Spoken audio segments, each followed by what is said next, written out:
Deep within the southern outback, Australia, are creatures so unusual, interesting, and cursed, one is inclined to believe it is the devil who created them. Among these scary creatures is this cute little critter we're going to be talking about today. This creature I genuinely thought couldn't possibly exist until I saw an article about it one day. Ladies and gents, introducing the giant Gippsland earthworm, the biggest earthworm species in existence. Native to Gippsland in Victoria, Australia, this cute thing can grow up to 3 meters in length, which is longer than most snake species. They live mostly in pastures and areas where there is water, as it is the water which allows them to breathe, somehow. Throughout the years, there have been multiple civilian sightings of this interesting creature in the wild. Take for example this YouTube channel, Giant Gippsland Earthworm, a channel which specializes in documenting this accursed species. As you may hear from the video, due to the worm's size, a very disturbing and freaky squelching sound can be heard. This, as a matter of fact, is one of the unique distinguishing features of the Gippsland earthworm. Speaking of distinguishing features, this worm's life cycle is also worthy of interest. Unlike most earthworms, the Gippsland earthworm lays its eggs in its burrow. Its eggs in question can be up to 2.8 inches in length, literally the length of an average chicken egg. Also, this worm's eggs take about a year to hatch, and when they do, the baby worm will already be around 7.9 inches, the size of a normal full-grown earthworm. Some more notable human encounters with this species include this little boy from New Zealand who seemed a little too excited, having discovered this massive internal organ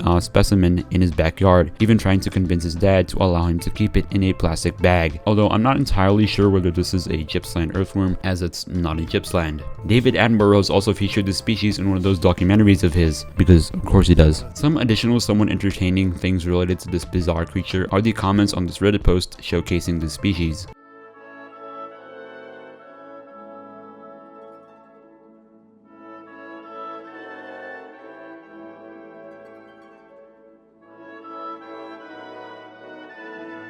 A question most of you watching may be having at this moment is, how the F did this worm get so big? Well, my dear munchkin, you're not gonna believe this, but no one effing knows. Apart from the boring, its environment may have led it to evolve to such a large size and blah blah blah. There is no solid logical reason, but there are theories though. It could be because this is Australian and Australia is the land of hell's most horrifying creatures. Or perhaps the soil in Gippsland and other parts of Australia and New Zealand contain interesting and rare minerals which the worms may have consumed. Fortunately for our morbidly curious minds, the pseudo-intellectuals of Reddit have come up with a theory, and that theory is that the worm's massive size may have been caused by exposure to radioactive materials in the soil. Hear me out on this one, boys. But really though, it is a great mystery. Anyway, big worm, goodbye.